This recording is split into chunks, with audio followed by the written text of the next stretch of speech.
로마서 1장 18절로 20절까지 보겠습니다. 로마서 1장 18절부터 20절까지 다 같이 읽어보겠습니다. 시작. 하나님의 진노가 불의로 진리를 막는 사람들의 모든 경건치 않음과 불의에 대하여 하늘로 쫓아 나타나나니 이는 하나님을 알만한 것이 저희 속에 보임이라. 하나님께서 이를 저희에게 보이셨느니라. 창세로부터 그의 보이지 아니하는 것들 곧 그의 영원하신 능력과 신성이 그 만드신 만물에 분명히 보여 알게 되나니 그러므로 저희가 핑계치 못할지니라. 아멘. 오늘은 하나님의 신성에 대해서 말씀을 드리겠습니다.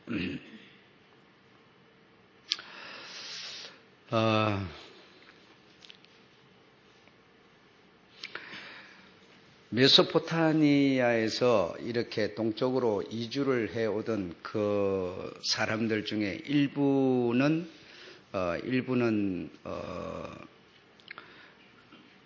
만주 대륙 쪽으로 이주해오는 그 대열에서 벗어나가지고 인도 쪽으로 발걸음을 옮긴 사람들이 많이 있습니다. 그래서 인더스 문명을 건설한 드라비다족이라고 그렇게 되어 있습니다. 그래서 이 인더스 문명을 발전시키고 인도 제국을 건설하고 있는 이 상황에서 아리안족이라고 또 아리안족이 인도를 다시 들어가게 되는데 그 왜 들어갔는가 하면 인도 쪽에서 그 인더스 문명을 발전시키고 있는 그들에게 하나님의 신성이 없었다는 겁니다. 하나님의 신성이 그들에게 보이지 않으므로 하나님의 그 어떤 신성, 하나님의 어떤 마음을, 정신을 가진 이들이 그곳으로 다시 들어가게 되는 것이죠. 그래서 그들을 보고 아리안족이라 그렇게 말합니다. 아리안족이라.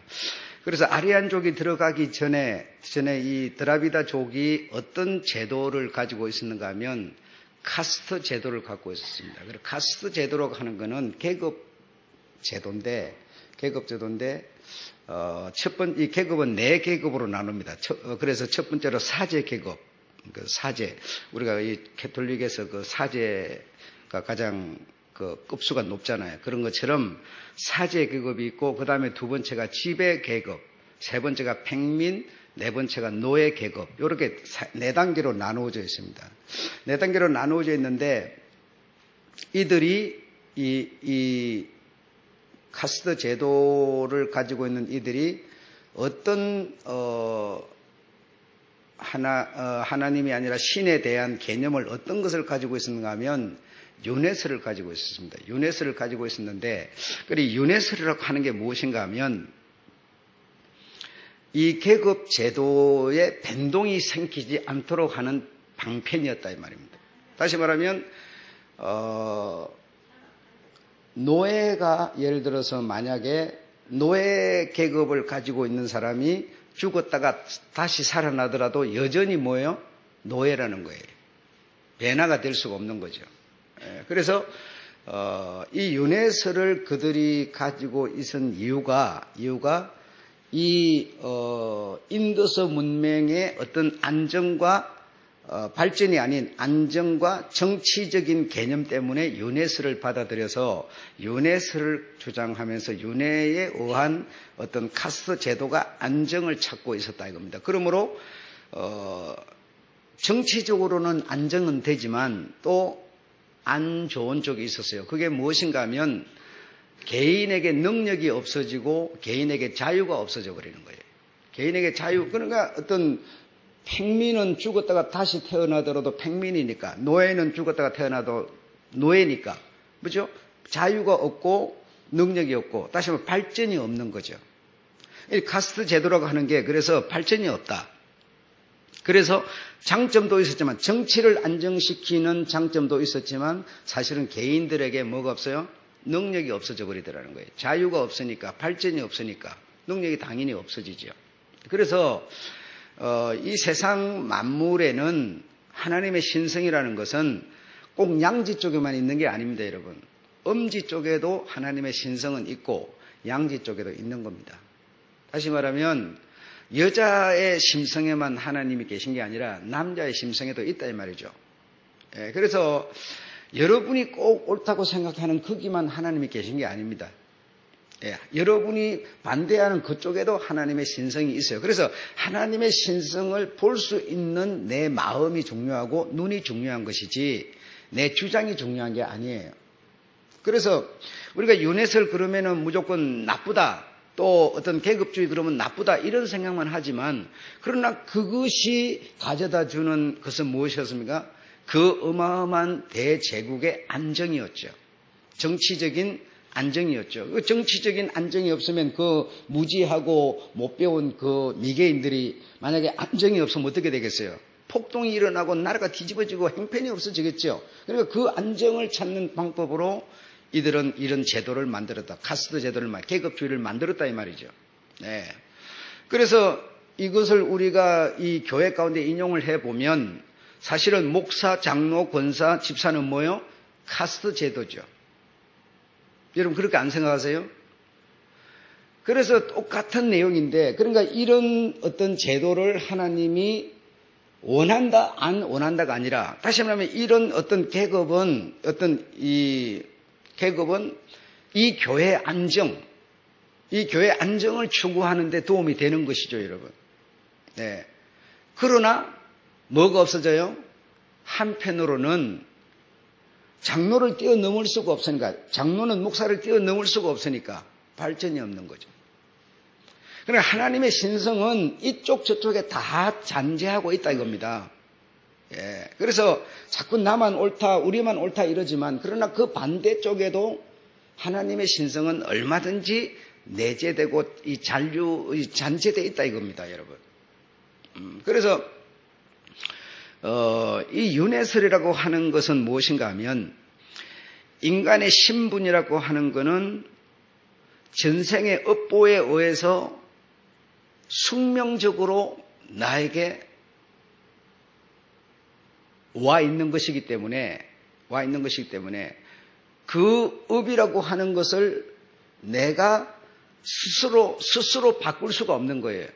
전생에 내가 어떤 업을 가졌는데 그 업이 자꾸만 돌고 돌아서 내 자식한테 그것이 그대로 옮겨가고 또 옮겨가고 이러기 때문에 바꿀 수가 없는 거예요. 그러니까 노예는 영원한 노예인 거예요. 발전이 없지요, 여러분. 대신에 그들이 그 윤회설을 통해서 찾아낼 수 있었던 것은 무엇인가 하면 그 대제국의 안정이었다 이거죠. 정치적인 안정이었다. 그래서 하나님께서는 이 정치적으로 안정이 되기를 원하시기도 하지만 또 한편으로는 발전이 되기를 원하시는 거예요. 그래서 내가 발전적인 성향을 가진 사람은 이런 어떤 계급을 철폐하고 어떤 능력주의로 막 이렇게 자유한 가운데서 능력주의로 막 이렇게 되기를 원하겠지만은, 그러나 보수적인 이런 어떤 성향을 가진 사람은 어떻게 되겠어요? 계급주의를 원하겠죠. 그런 차이를 여러분이 이해를 하셔야 됩니다. 그런 차이를. 그런데 이제 이렇게 발전이 없고 자유도 없고 개인의 능력을 발휘할 필요도 없고 이렇게 되다 보니까 이건 분명히 문제가 있다. 이건 옳은 게 아니다. 이런 생각을 하는 무리가 발생하였어요. 어떤 큰 나라요, 큰 제국이기 때문에 그런 어떤 제도로서 어떤 이 계급주의에 의해 가지고 그냥 노예는 평생 노예고 막 평민은 평생 평민이고 막 이렇게 되니까 거기에 이거 뭐가 옳지 않은 거 아니냐, 뭐 잘못된 거 아니냐 이런 생각이 들지 않겠습니까, 여러분? 그래서 이 제도의 잘못과 오류를 깨달은 저항 세력이 생겼는데 그 저항 세력의 주도자가 마하비라라는 사람이에요. 마하비라는 이 사람이 언제냐? BC 540년에서 468년도였어요.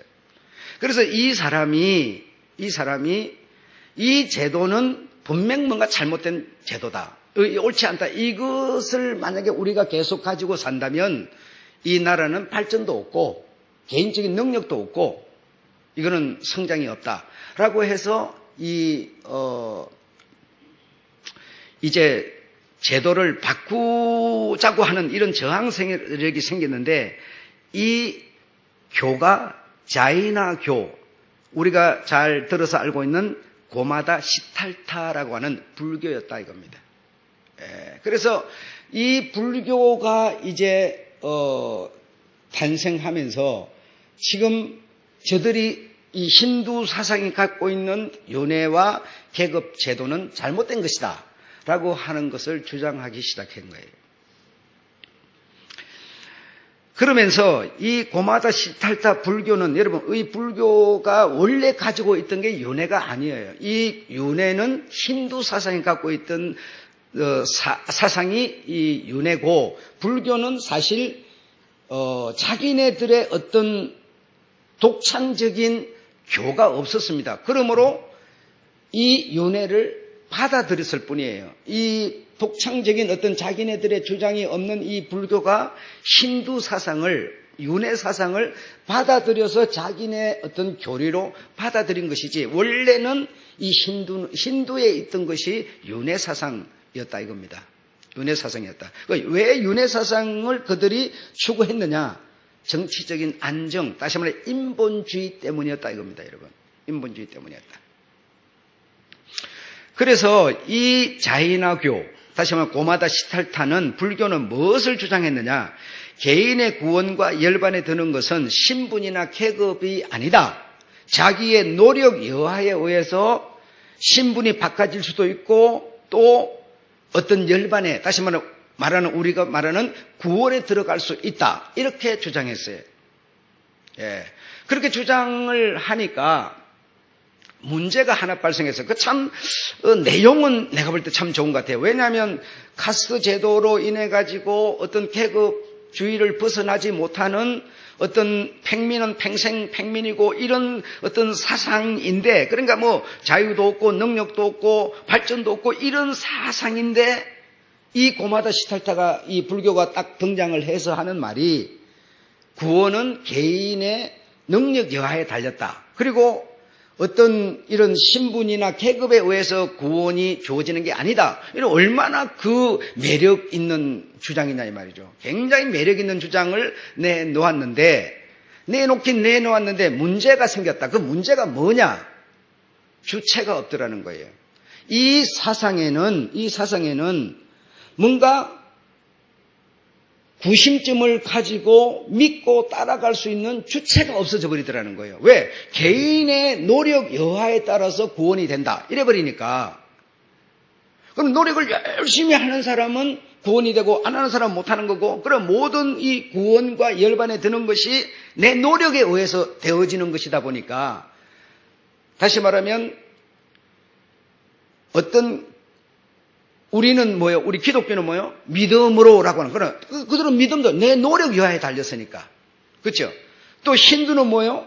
윤회라고 하는 그런 어떤 주체가 있는데 이 고마다 시탈타가 말하는 불교는 그런 거 저런 게 아무것도 없어져 버리는 거예요. 지 노력 여하에 달려 있는 거예요. 지가 잘하면 좋고 못하면 먹고 이렇게 되다 보니까 문제가 생긴 것이 뭐냐? 그 주장에는 신이 없다 이렇게 돼버린 거예요. 당연히 신이 없죠. 왜냐하면 내가 하기 나름이니까. 그렇잖아요. 내가 잘하면 구원되고 내가 못하면 구원 안 되는 거니까 신이 없다. 그래. 우리가 지금 이런 인본주의 사회 속에 우리가 지금 살고 있을 때는 뭐 신이 없다 이런 것에 대한 개념이 우리는 별로 없어요. 없지만 그 당시 고대는 여러분 신이라는 존재는 모든 인류의 바로 초점 구심점이었어요, 여러분. 모든 사람은 신이라는 그 개념을 벗어나지 못하고 신의 자손이라고 하는 그 생각이 머리부터 발끝까지 꽉 차 있는 거예요. 어떤 방법을 통해서라도 그들은 신을 부인하지 않는 시대였다 이 말이죠. 그런데 이 고마다 시탈타의 주장에 보면 신이 없어져 버려요. 자기의 노력 여하에 자기가 신이 되는 거고 자기 노력 여하에 달린 거니까 그래서 이 불교 고마다 시달다가 견디지 못하고 결국 뭘 했느냐? 윤회설을 받아들이게 된 거예요. 이해하시겠습니까? 그러니까 예를 들어 지금 우리 이 정치가에도 보면 감옥에 어떤 사람이 좀 가 있는데 뭐 사퇴하라, 뭐 어쩌라 막 그 가 있으면서도 사퇴를 안 하고 있으니까 억압이 막 하니까 못 견디고 결국 사퇴를 했죠. 이런 거와 같은 거예요, 여러분. 그래서 주장은 좋고 뭐 내용은 참 매력 있는 것 같았지만 그러나 신이 없게 돼버리는 것에 대해서 이 사람들은 받아들일 수가 없었던 것이죠. 그 당시 이 고대인들이 받아들일 수가 없었던 것이죠. 그래서 이 고마다 시달다의 불교가 하는 수 없이 윤회를 받아들일 수밖에 없었다 이겁니다, 여러분. 그래서 이 원래 윤회 사상이 불교계 아니었다는 겁니다.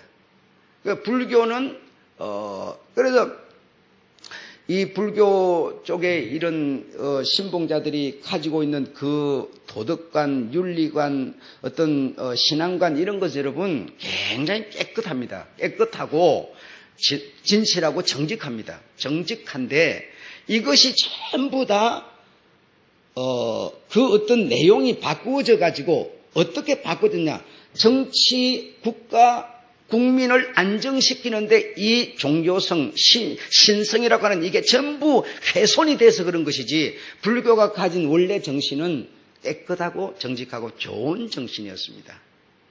그리고 근래 와가지고 이제 이 불교가 지신을 받아들여서 무당화되어져 버리는 아주 이제 타락할 때까지 가버린 것이 불교이지만 불교의 시작은 그런 수준이 아니었다라는 것이죠. 그런 수준이 아니었다. 그래서 이 불교가 본격적으로 이제 포교를 시작하게 되는데, 이 힌두 사상의 윤회설을 그대로 받아들여서 답습하게 되면서 포교를 구체적으로 시작하게 되는데, 그때가 언제인가 하면 300년이 지금 제가 말한 그 연도에서 300년이 지난 다음, 그러니까 300년 동안은 불교가 이 힌두 윤회를 받아들이긴 했지만 그러나 어떤 구체적인 포교를 하고 있지 못했습니다. 그래서 300년이 있다가 269년, 250년도에 이 아마리아 왕조, 아카소 왕이 이 인도 남북 전체 대륙을 통일을 시키는 중국을 진 왕이 천하 통일을 시키는 것처럼 이 아카소 왕이 남북 통일을 이 아카소 왕이 시키게 됩니다. 그래서 시키게 되면서 그때부터 불교가 이제 국내뿐 아니라 국외까지 이 불교를 포교하기 시작했다. 그래서 첫 번째로 한 것이 알렉산더 마케도니아 왕 이 알렉산더가 인도를 점령하고 수비대를 남겨놓고 고국으로 돌아갔습니다. 그 셀루쿠스 수비대가 거기서 주둔하고 있었는데 이 지금 아카소 왕이 수비대부터 깨트리자, 수비대부터 몰아내자가지고 수비대부터 몰아내고 이제 남북 이 인도 전 대륙을 통일을 하게 되는데 그래서 이 아카소 왕이 상당히 머리가 뛰어난 사람이었어요. 생각해보세요. 이 큰 대륙을 남북을 통일한다고 하는 거, 천국 통일을 한다는 이 대단한 지혜가 없이는 안 되는 거죠. 그래 자기가 이제 이 셀루쿠스 이 알렉산더 그 수비대를 몰아내고 남북을 다 통일해서 이제 하나로 만들어 놨는데 무력으로 만들어 놨는데 생각을 해볼 때 무력으로 내가 전국을 통일은 하긴 했지만 우리만 그냥 잘 살고 모여 살면 되는 게 아니라 이 나라가 우리뿐 아니라 국외, 다시 말하면 인도 그 외부에 있는 나라들과도 관계를 맺어야 되고 손을 잡아야 되고 좋은 이 유지를 만들어야 되는데 무력만으로는 안 된다라는 것을 깨달은 거예요. 무력만으로는 안 된다. 이 거대한 대륙을 내가 통일은 했지만 힘만 가지고 우리는 통일했지만 남하고 어떻게 친교를 할 수 있겠냐? 할 수가 없다. 그래서 이 국외로 내가 손을 뻗고 관계를 맺고 좋은 유지 관계를 하려면 그래야 내가 만든 제국이 유지가 될 수 있을 거다. 이런 생각을 한 거예요. 그러니까 김정은하고는 판이하게 다른 겁니다. 쟤들은 바보들이에요. 예. 이번에 그런 일로 해가지고 이 북한은 고립될 대로 고립되는 겁니다. 예. 이거 바보가 하는 짓이죠, 저거는. 자기 형제도 죽이는 그를 갖다 누가 알아주겠어요?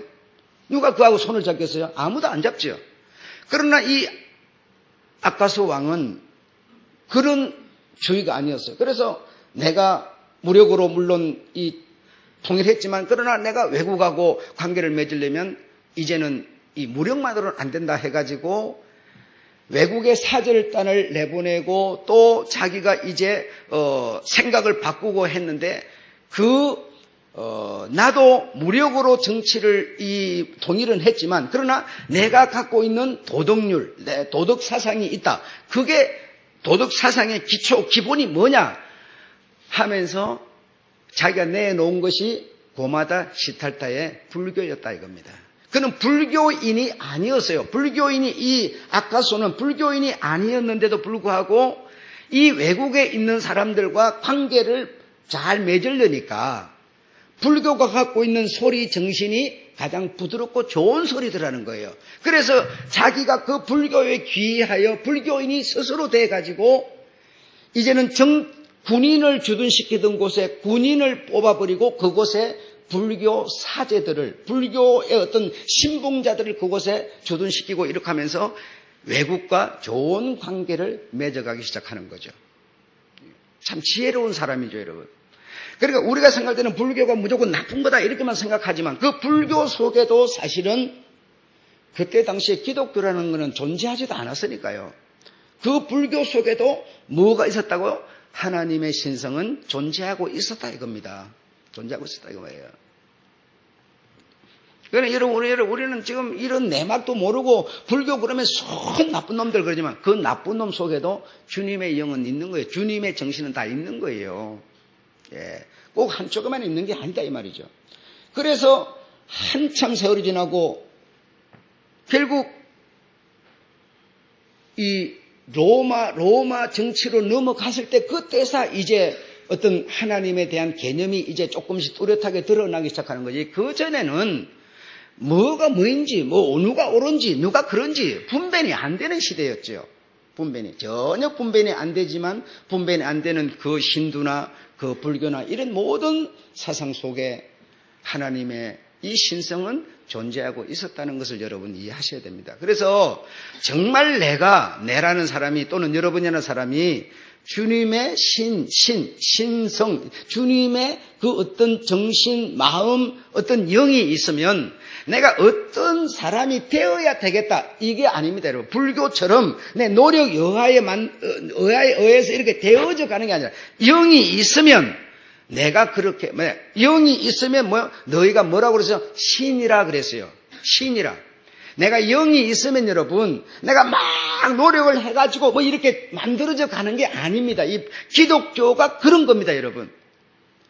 기독교는 나라는 사람은 의가 없는 거예요, 여러분. 여러분이 의롭다고 생각하면 여러분은 기독교인이 아니에요.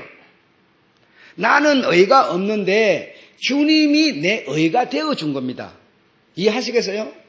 주님이 내 의가 되어줬기 때문에 주님 때문에 내가 의인이 된 천국 갈 수 있는 사람이 됐기 때문에 내가 그 앞에서 할 말이 없는 거예요. 그걸 보고 우리는 뭐라고 그러죠?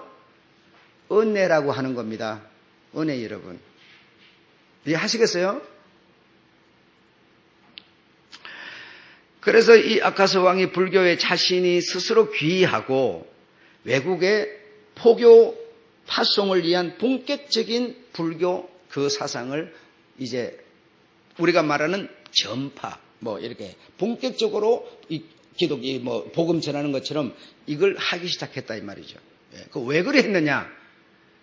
불교가 좋아서가 아니고 여러분 자기가 만든 제국을 유지하기 위해서 외국과 모든 그 주변 국가들과 좋은 관계를 맺어가기 위해서 이분이 그리 했을 뿐이지 무슨 자기가 불교의 그 정신이 좋고 불교가 뭐 자기가 뭐 윤회가 좋고 자기는 평생 뭐 왕에 내 자식이 왕되고 또 뭐 계속 돌고 돌아도 자기는 자기 아들은 뭐 왕이고 이런 개념 때문에 그렇게 한 게 아니었다. 다시 말해 인본주의, 다시 말하면 이 나라의 안정과 정치적인 어떤 교제, 어떤 이 외국과 어떤 이런 관계 이런 것 때문에 그러니까 물론 우리 기독교적인 입장에서 보면 좀 안 좋지만 그러나 또 한편으로 보면 얼마나 좋은 교제를 어떤 세계 평화를 생각하는 그 주의 신성이 그 속에 있었던 것이죠, 여러분. 예. 그래서 이 미개한 백성들에게 도덕 규범을 가르치는 그 주체가 뭐냐? 바로 불교 정신을 가르쳤다 이겁니다, 여러분. 예, 불교 정신을 가르쳤다. 불교 정신의 주체는 뭐냐? 내 스스로 선하게 사는 것이었어요. 선하게 사는 것. 악하게 사는 게 아니라 선하게 사는 것이 불교가 그 당시 가지고 있던 정신이었어요. 그래서 이제 이웃과 이제 관계를 잘 이렇게 유지하고 맺어가는 그런 방법이 이제 불교의 그 어떤 정신을 옮겨주는 것이었죠. 그 어떤 불교, 이 종교인이 무슨 뭐가 전쟁을 하겠습니까? 그러니까 좋은 소리와 좋은 마음과 좋은 생각을 가지고 이제 이웃과 관계를 맺어나가는 거죠.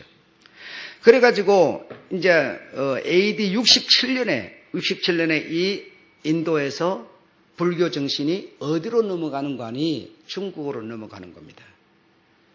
그러니까 그때 67년이니까 그 67년, 70년 그때에 저 페르시아와 이 인도를 중심해서 그 예수님의 제자 도마가 인도에 들어오던 그 때를 맞춰 어쨌든 시기적으로 그때에 이 인도에 있던 불교 정신은 이제 중국으로 넘어가게 되는데, 중국 그래서 당시 중국의 후한 들어가서 장안과 낙향을 포진했고 진 중국 대륙 거의 전체를 이 불교가 점령하다시피 해버렸습니다. 그러니까 얼마나 불교 포교가 대단하게 인도에서 중국 거대한 대륙으로 넘어가서 중국 대륙에 이 불교 정신이 포진됐는가 이것도 우리가 이해할 수 있고 왜 이렇게 급속도로 발전할 수 있느냐 관계 때문이었다. 예. 그쪽을 받아들이면 무슨 전쟁도 할 필요도 없고 어쨌든 평화주의 같이 이렇게 살 수가 있으니까 쉽게 받아들일 수 있었다 이겁니다. 그래서 이 중국으로 넘어간 이 불교 정신이 이제는 그래도 그 일대 만주 이 중국 뭐 이런 중앙아시아의 전체 대륙으로 놓고 봤을 때 그래도 하나님 사상으로 그래도 꽁꽁 싸고 있는 곳이 있었으니 바로 거기가 동이족이었다고 제가 말씀드렸죠. 그래 동이족에 이제 삼국이 있는데 그 삼국 중에 제일 먼저 불교를 받아들인 국가가 고구려입니다. 고구려가 제일 먼저 받아들이게 되는데 그 고구려를 어떻게 받아들이게 됐는가 하니 고구려가 불교 정신을 어떻게 받아들이게 됐는가 하니 이렇게 되어 있습니다. 삼국유사 김용행이 글을 썼는데 아도본비라고 하는 책에 보면 중국 위나라 사람 굴마라는 사람이 고구려에 건너갔습니다. 고구려에 건너가서 돈영이라는 여자와 사귀었습니다. 사귀어서 돈영은 고구려에 살고 있고 이 굴마는 다시 위나라로 돌아가 버렸는데 이 위령이 아이를 가졌어요. 아이를 가져가고 아이를 낳았는데 이 아이가 아도입니다. 아도라는 아이가 태어나서 아도가 16세 됐을 때 아비를 만나러 간다 해가지고 위나라로 가게 됩니다. 위나라로 가가지고 어떤 도성을 만났는데 그 도성이 불교 도성이에요. 불교 도성을 만나서 불경을 공부하고 중이 돼가지고 고구려로 돌아가게 됩니다. 그래서 고구려의 불교가 그러니까 한 사람이 불성한테 불경을 배워서 고구려로 돌아오니까 뭐죠? 그 고구려가 한 사람의 영향 때문에 다 넘어가 버립니다. 그러니까 여러분 우리는 이 실제적인 이런 어떤 포교라고 하는 게 막 그냥 대중 어떤 집회를 한다. 대중 집회를 하면 그 대중 집회에서 외치는 소리를 듣고 배나받는 사람이 너도 나도 막 일어서고 그러니까는 막 많이 회개한다 이렇게 생각하죠. 그거는 여러분 힘이 없어요. 그 진짜 힘은 뭐냐? 먼 이 세계 장래를 보고 한 사람이 완전히 개조되는 겁니다. 한 사람이 개조되어서 그 한 사람이 어느 가문에 가면 그 가문을 뒤집어 놓는 겁니다. 이런 방법으로 실제적인 어떤 생명을 가지고 어떤 나라로 어떤 가정으로 들어가서 이 포교가 이루어지는 것이지 무슨 대중 집회 해가지고 막 그냥 믿습니다. 그러나 물론 거기서 믿는다고 사람이 나오지만 그러나 쏙까지 그런 어떤 이 배나 거듭남의 은혜를 체험할 수는 없어요. 그래서 이런 한 여자가 낳은 아이 때문에 고구려가 제일 먼저 불교화되고 고구려를 불교화 만든 이 불교는 눈을 어디로 돌렸는가 하니 가장 고집세고 가장 그래도 신앙에 투철하게 남아있는 신라로 눈을 돌린 겁니다. 예. 그래서 신라로 눈을 돌려서 그 신라는 인도 공주로 인해 가지고 신라가 완전히 복음을 받아들여서 복음화되어 있던 그런 신라였지만 결국 이 복음은 이겨내지 못하고 결국은 삼국은 다 불교화 되어져 버렸던 겁니다. 예, 그래서 이 삼국이 다 형제 나라로 어떤 이 하나님 유일신 사상으로 이렇게 있었지만 결국은 이 한 사람의 그 영향 때문에 결국 넘어가고 해서 오늘을 맞이하게 된 것이죠. 그러니까 얼마나 그렇다고 불교가 무슨 눈에 드러나게 막 우리처럼 이렇게 합니까? 그래 하지 않아요. 그래 하지 않는데도 한 사람의 배나로 나라를 먹어버리고 또 옆에 나라를 먹어버리고 이렇게 지금 다 포진되어 버린 것이죠. 그러므로 여러분 우리가 주님의 우리 하나님의 그 어떤 신성 하나님의 성품이 내게 있으면 그 성품이 내게 들어오면 그 성품이 나를 변화시킨다. 내가 변화돼서 성화돼서 기독교인이 된다. 이렇게 우리는 생각하는 거예요. 그거는 옳지 않은 겁니다. 여러분, 주님의 이 신성 능력이라는 것은 내게 오시면 내가 뭐가 돼요? 그와 같이 그의 신이 돼버려요. 그와 같이 돼버리는 거예요, 여러분. 영이 오면 내가 이제 그 영의 인도를 받아갖고 내가 조금씩 변화되고 이런 생각을 하는 거예요. 그러면 여러분, 우리는요, 이 불교가 주장했던 것과 다르지 않아요. 똑같은 얘기를 하고 있는 거예요. 그러므로 주의 영이 내게 오시면, 여러분, 주의 영이 내게 오시면, 마가다락방에 주의 영이 임한 그들이, 이 성령을 받은 그들이 하루 이틀 3일 가면서 성화돼 갖고 복음 전하러 나갔습니까? 아니라니까요. 여러분, 바로 이 기독교를 바로 이해하셔야 됩니다. 그 성령의 은혜를 받은 성령 신을 받은 그들은요, 바로 그 이튿날부터 뭐 했습니까요? 그 현장 자체가 바로 하나님이 계시는 모습을 자기네들이 바로 어제까지만 하더라도 부정적인 소리하고 논리적인 소리하고 옳고 그름 따지고 이러던 사람들이요. 바로 신이 임하니까 어떻게 됐어요? 바로 지금 믿음이 있는 사람이 바로 알아듣는 소리를 바로 했어요, 여러분. 바로 했고, 그리고 그들 바로 나가면서 미문에 앉았는 그저에 내가 내게 줄 거 없지만 예수 이름 주노라면서 바로 일으켰습니다, 여러분.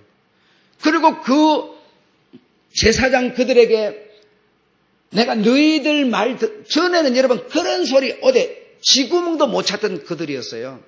너희들 소리 듣는 게 옳으냐, 하나님의 말씀 듣는 게 옳으냐, 그들은 바로 베낀 것이지 훈련받고 자꾸만 변화돼서가 아닙니다, 여러분. 주의 영이 내게 오시면 내가 바로 생각이 달라져 버리는 거예요. 소리가 달라져 버리는 거예요.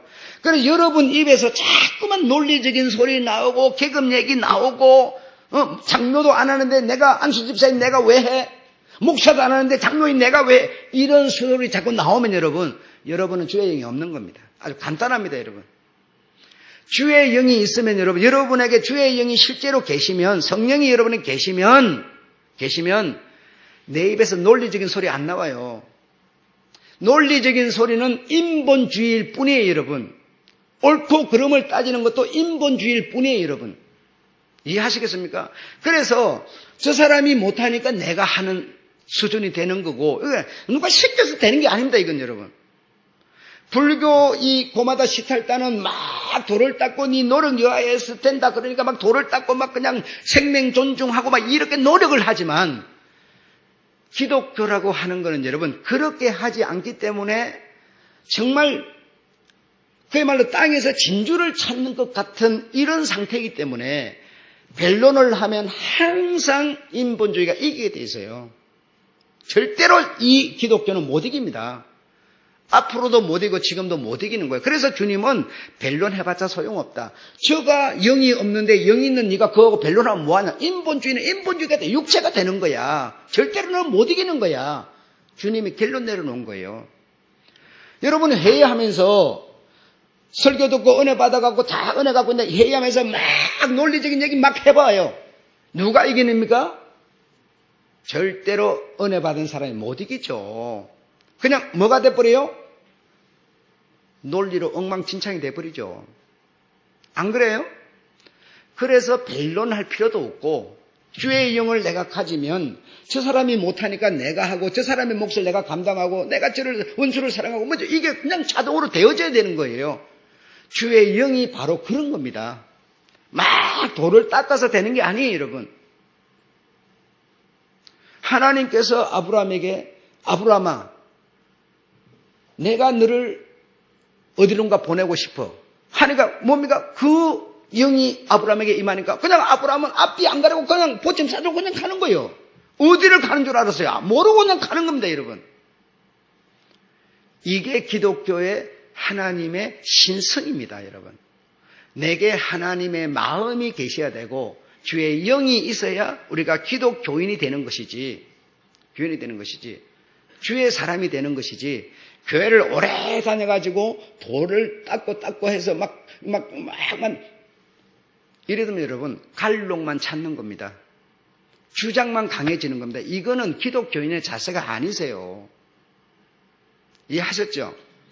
이런 논리, 인본주의적인 어떤 이런 주장 이런 게 강한 것은 고마다 시탈타가 갖고 주장했던 계급이나 신분으로 구원을 받는 것이 아니라 네 노력에 의해서 받는 거야 라고 주장했던 불교 정신과 다를 바가 없는 것이라는 겁니다. 이런 어떤 불교와 기독교의 어떤 차이를 우리가 이해를 해야만 바른 성도가 되는 것이죠. 네. 성경이 없더라도 여러분의 마음속에 신성, 다시 말해 주님의 마음이 계시면, 주의 영이 계시면 성경이 필요 없습니다. 왜 필요 없느냐? 주님의 법도를 내 신비에 새겨버리는 겁니다. 주님의 마음이 바로 내 마음에 들어와 있는 겁니다. 그러므로 이 성경이 있기 때문에, 이거 읽기 때문에 기독교인 되는 게 아니에요. 예, 정말 주님의 마음이 내 마음속에 들어와 있어서 저를 불쌍히 여기고 저를 나처럼 여기고 뭐죠? 이런 문제들이 해결되는 거예요. 그래서 기독교는 참으로 위대한 신앙이라는 겁니다. 예. 그러니까 참 소수일 수밖에 없는 거죠. 다수가 될 수가 없는 겁니다. 예. 그 주님도 그렇게 하나님이신데 그 하나님 주님이 여러분 제자 12명, 1200 세계인을 다 만들 수도 있겠지만 그러나 참 소수, 그 소수를 통해서 세계를 장악한 거 아니겠습니까? 그러므로 내가 믿는 복음, 내가 따르는 예수, 이거는 정말 위대한 것이고 가치 중에 최고의 가치라는 것을 여러분 이해하셔야 됩니다. 아셨죠? 네. 오늘 여기까지, 오늘 여러분에게 인도편에 대해서 말씀을 드리고